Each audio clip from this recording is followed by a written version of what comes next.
ahead and slide into some college basketball, and we are going to begin with Duke at Virginia Tech. Duke at Virginia Tech. That's going to be a 7 o'clock tip-off for tonight's action. Duke opened the betting as the 5-point favorite. Total open 146.5. Now we are seeing a slight fade of Duke when it comes to the number. No real surprises there, as people still have that Zion Williamson Nike shoe blowout and torn knees still fresh in their minds. So we are seeing a slight fade of Duke when it comes to the number. Obviously, Duke on the road as well. So I'm surprised we haven't seen more of a fade. But anyway, we've seen a 0.5 point fade of Duke.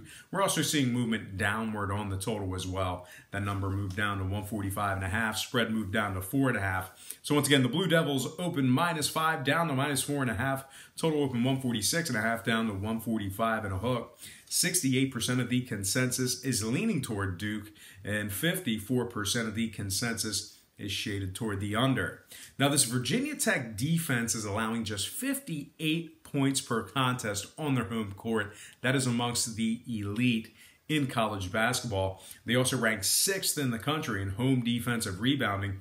They're led by Nickel Alexander-Walker, who's dropping a ton of points, leading the team in points scored on average per game. They're also led by Kerry Blackshear in that same category as well. Now, Duke, on the other side, they failed to cover in 3 out of their last 4. They also rank 171st in defensive rebounding. Very surprising from a Coach K team. But once again, Duke ranking 171st in the nation in defensive rebounding.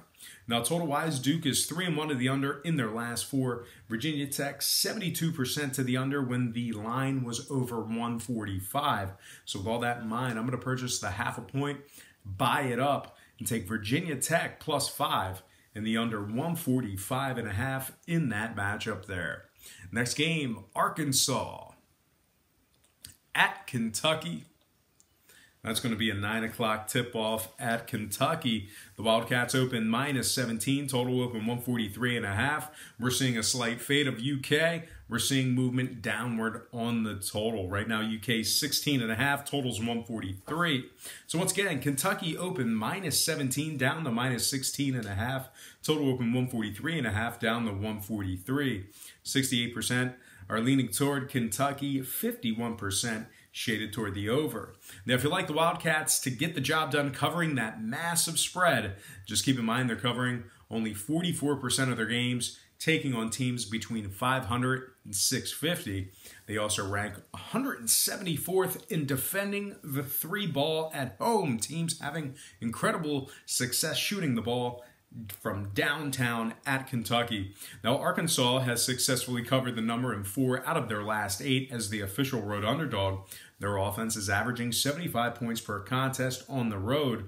Arkansas is led by Daniel Gafford and Mason Jones, who are the top 2 guys in scoring on the squad, scoring per game on average. Now, total-wise, Arkansas's defense, well, they're allowing a rotund 80 points per contest, so I think we should see some scoring in this matchup here. Meanwhile, the UK offense is averaging 80 points per game of scoring on their home court. So once again, I think we'll see a good amount of scoring here, but I think Arkansas can keep it close. Give me the Razorbacks +17 after buying the 0.5 point and the over 143 in that matchup there. All right, next and final game for our college slate. It is going to be Syracuse at UNC, 9 o'clock tip-off in Chapel Hill. The Tar Heels open 12.5, total open 147. And since that one opened up, not a whole lot of movement when it comes to the numbers. Good two-way action when it comes to the spread. We're also seeing just a 0.5 point move toward the under when it comes to the total. That moved down to 146.5. So once again, UNC opened 12.5. They remain -12.5. Total open 147, down to 146 and a hook. 56% are leaning Tar Heels. 72% shaded toward the over.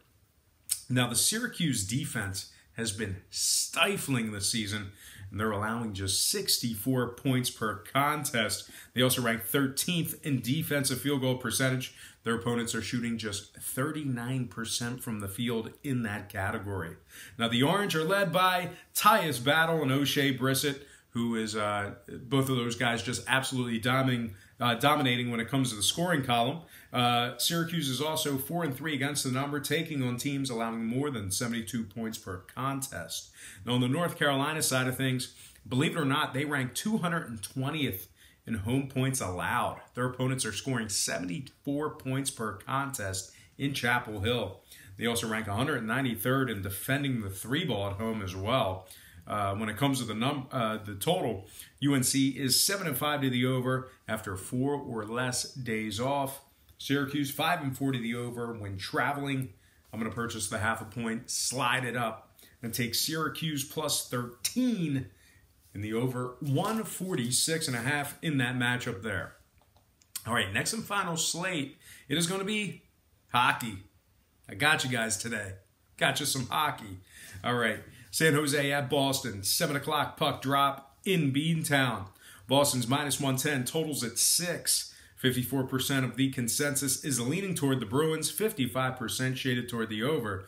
And right now, Boston's plus 235 for some puck line cash. We have Martin Jones projected in net for San Jose. We have Tuukka Rask projected in net for Boston. Boston 7-1 straight up in their last 8. 21-7-3 straight up at home this year.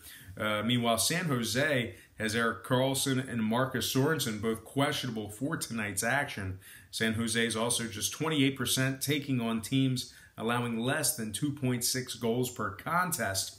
When it comes to the scoring, San Jose's 14-6 to the over, taking on teams over 550. The Bruins are 8-3 to the over in their last 11 at home, taking on San Jose. If you're into historical trends, I'm going to go ahead and lean toward the home favorite. Give me the chalky play. Give me Boston minus 110 in the over. 6 goals in that matchup there. Next game, it is going to be Penguins, Blue Jackets, 7 o'clock puck drop in Columbus. The Blue Jackets opened minus 120, total open 5.5. And since that one opened up, we've seen a lot of movement when it comes to this game.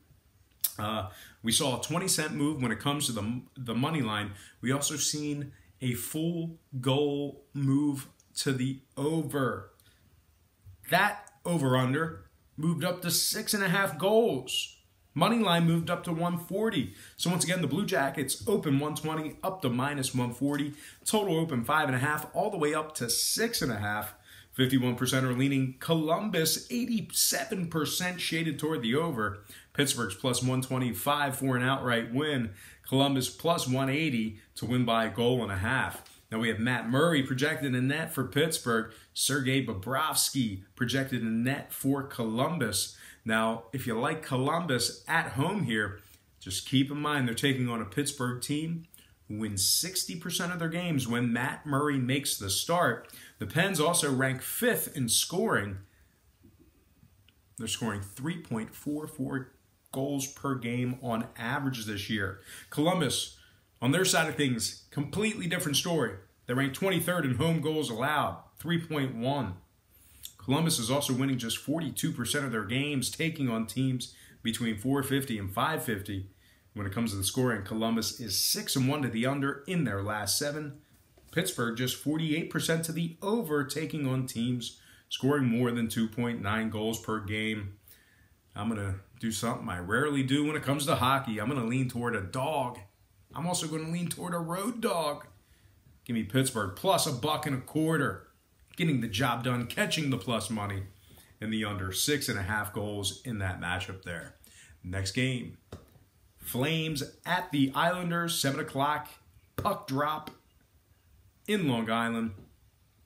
The Flames open the betting as the $1.20 favorite. Total at 5.5, and since that one opened up, we're seeing movement on both the money line and the total. We're seeing a 10-cent fade of Calgary when it comes to an outright winner. We're also seeing movement upward when it comes to the total. That number moved up to 6 goals. Money line moved down to minus $1.10. So once again, Calgary open 120 down to minus 110. Total open 5.5 up to 6 goals even. 60% leaning toward Calgary. 63% shaded toward the over. And at the moment, the Islanders are plus 240 for some money line cash. Now we have Smith projected in net for Calgary. Lane are projected in net for the Islanders. The Islanders rank first in goals allowed. They're giving up just 2.3 goals per contest. Very